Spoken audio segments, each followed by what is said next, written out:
The first European World Tour stage race of the season kicks off this Sunday. The 2021 edition of Paris-Nice, the Race to the Sun, runs from March the 7th to March the 14th, starting in Saint-Cyr-L'École and finishing in, you guessed it, Nice. So I've been looking forward to these pronunciations for a week now. Yes. It's the 79th edition of the traditional season opener, and in 2020, of course, it was marred by the beginnings of the coronavirus pandemic. So fingers crossed we can put all of that behind us this year and enjoy all 8 stages of what is a very prestigious race. Yes, now you will be able to catch this race over on GCN Plus in Europe and Asia Pacific, excluding New Zealand, China and Japan. We would love to have it elsewhere too, but other broadcasters have the rights to show the race in other countries. Yeah, so apologies for that. But we are looking forward to welcoming those of you who can watch on GCN Plus.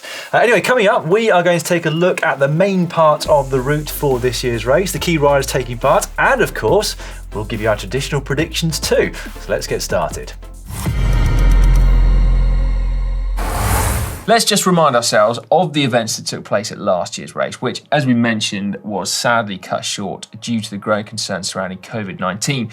The 7-day race was led from start to finish by Bora Hansgrohe's Max Schachmann, who faced stiff competition from Sunweb's Tish Benoot and EF Pro Cycling's young Colombian Sergio Higuita. They did well to get 7 stages through, really, didn't they? Or maybe they didn't. Many people were saying they should have cut it short early. Anyway, I'm getting off track. I mean, it really does feel like a lifetime ago, doesn't it, that we were watching this race play out last year. And the world's in a very different place right now. But this race is as consistent as they come. So I think we're in for some great racing over the course of the 8 days. Yeah, this year's route is made up of 8 stages, 2 flat stages for the sprinters, 4 intermediate hilly stages, 1 big mountain stage, and a 14-kilometre individual time trial. That's right. So kicking the race off on Sunday is a 166-kilometre hilly stage that starts and finishes in Saint-Cyr-L'École. Nice. The riders will complete 2 laps of an 81k circuit, with each lap taking in 2 Category 3 climbs before a draggy uphill run into the finish line. Not particularly hard as a stage, you've got to say, but it also isn't a pure sprinter's day either. No, stage 2, on the other hand, very much is. 188 kilometres from Anville-sur-Moncien to Amélie, with virtually no climbing and 2 intermediate sprints before a technical finale. It doesn't look very tough at all on paper, but the early part of Paris-Nice is usually defined by crosswinds splitting the race apart on the first few stages. So do not be surprised to see some GC splits already for those riders who don't make the first echelons. It's always brilliant racing to watch the first couple of days of Paris-Nice, isn't it? And the next day brings the only time trial of the race, which is a 14.4 kilometre test that starts and finishes in Gien. A slight drag in the first few kilometres and a pretty steep final few hundred metres could lead to some slightly larger gaps than you might expect from such a short individual time trial. So it's going to be interesting to see just how much that stage affects the general classification, isn't it? It will, yeah. Stage 4 from Chalais-sur-Saône to Chirrouble is a pretty... Got to stop this side. Yeah, it's a pretty hilly affair. No less than 6 Category 2 climbs, 6, before an uphill finish on the Category 1 Chirrouble climb, which at 7.3 Ks and an average of 6% isn't too tough on paper, but has some really nasty looking pitches up into double digits scattered throughout. This is going to be an exciting stage to watch. It will be, yeah, it will be. I like it when we say it doesn't look too hard on paper. Would be for us, doesn't it? Yeah, I see what you mean with the level of pros. Anyway, back to the southeast of France for stage 5, however, a 200-kilometre stage from Vienne to Boulogne. Downhill start with an intermediate sprint at both 57 and 187 Ks. This will probably be controlled quite easily by the sprinters team to be looking to take home the green jersey classification as well as the stage win, of course. Yeah, Friday, stage 6 will take the bunch from Brignoles to Bio, over 202.5 kilometres, so the longest stage of this year's race. It also sees the bunch head over 1,000 metres above sea level as they summit the Col de Ferrières just over halfway through the stage. Now that is only a Category 2 test, but it comes immediately after the Category 1 Côte de Cabri, and with 3 other categorised climbs on the course and the big GC fight looming, I think this stage has got breakaway written all over it. Well, it's got tough as anything written all over it. It does, yeah. The final two stages both start in Nice, with stage 7 taking riders north to the summit finish of Val de Blois, La Colmière. I can't do your accent, Si. The only stage the race organisers classify as officially mountainous, incidentally. The bunch head uphill pretty much straight from the blocks and help the Cat 1 Col de Vence. That is then followed by a pair of Cat 2s, the Col de la Cigale and the Côte de Saint-Antonin.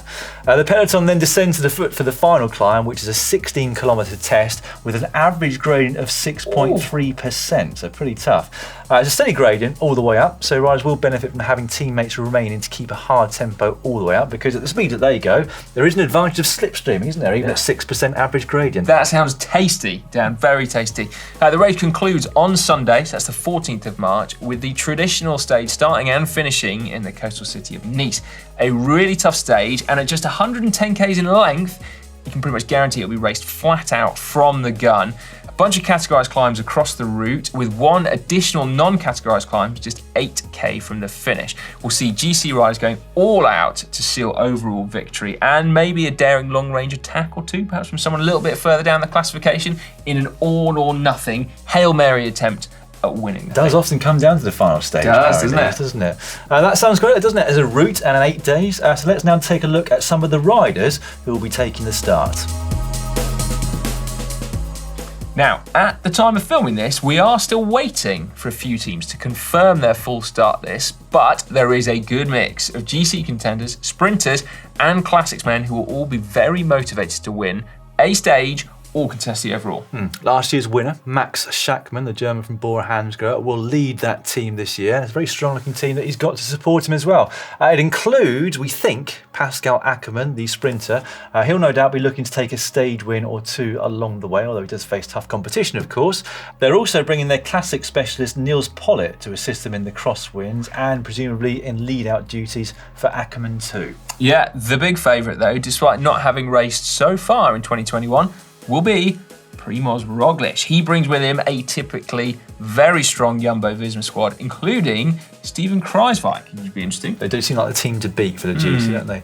Alexander Vlasov, though, will be hoping to upset them. He's another GC rider bringing some classics assistance with him in the form of Alexei Lutsenko and Samuele Battistella, all of whom ride for Astana, of course, whilst it will be Tish Benoot who will be leading Team DSM. Yeah, Warren Barguil is also going to be there, and his Arceus Samsic team look to be splitting their aims between him for the GC and Nasser Bouhanni for the sprint stages. As you can imagine, with their strength in depth, Ineos Grenadiers have quite a strong team here too.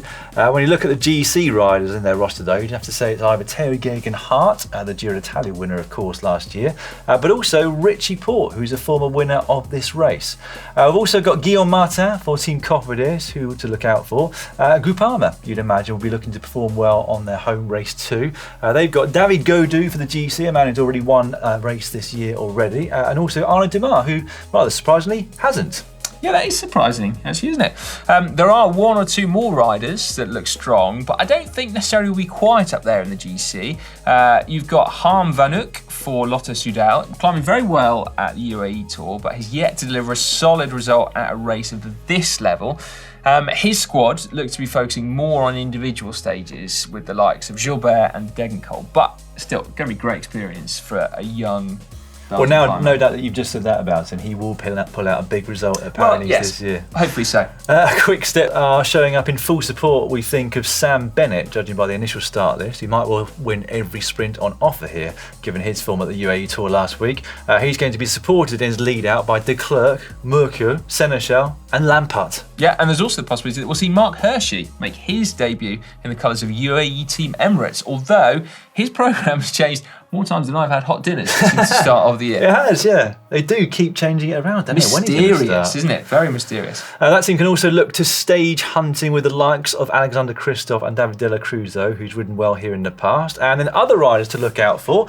We've got Victor Campenaerts for Quebecer Assos, of course. He'll be looking at the individual time trial. Michael Matthews is going to be making his first race of the season, having gone home to Team Bike Exchange. Mads Pedersen, former world champion, of course, who started on brilliant form this year. He'll he'll be there for Trek Segafredo.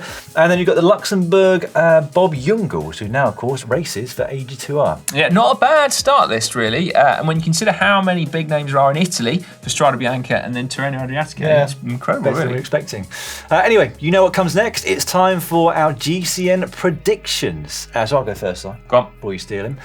Richie Porte is going to take the GC. Ooh. Just hope he can get through those first few windy stages. I'd like to see that, to be fair. I'm going for probably a safer bet of Primoz Roglic to win the overall. It might be his first race this season, but he is Mr. Consistent, isn't he? Probably the most consistent rider out there, in fact. And probably the best in the world. It is rather hard to bet against him and his Jumbo-Visma team, to be honest, isn't it?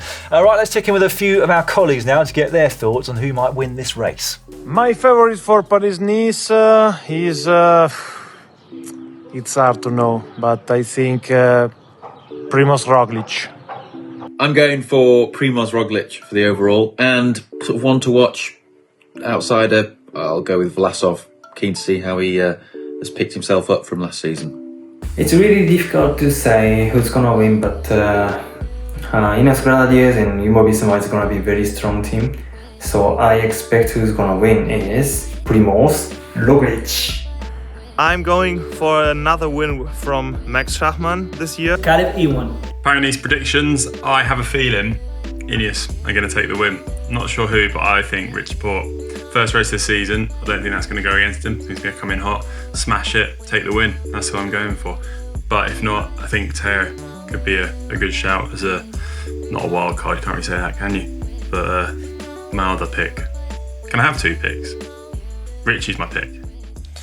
Interesting. So there you have it, a look at the route and the riders of this year's Race to the Sun. Who do you think is going to win? Who is going to be the best sprinter as well? Be sure to let us know in the comment section down below. And you can, of course, catch all the action over on GCN+. But as I mentioned at the top of the video, territory restrictions do apply, unfortunately, on this one. So make sure you check those out. Yeah, if you're in the right territory though, not only will you be able to get live coverage, you'll also get on-demand, ad-free of course, long and short form highlights. I'll get my words out eventually. Commentary from the race will be from Rob Hatch and Adam Blythe, so make sure you don't miss it. Right, thanks everyone for watching. I'm looking forward to that race, as I am for Strada Bianca on Saturday, instantly as well, and Tirreno Adriatico, which starts next Wednesday. It's a brilliant time of the year for pro cycling.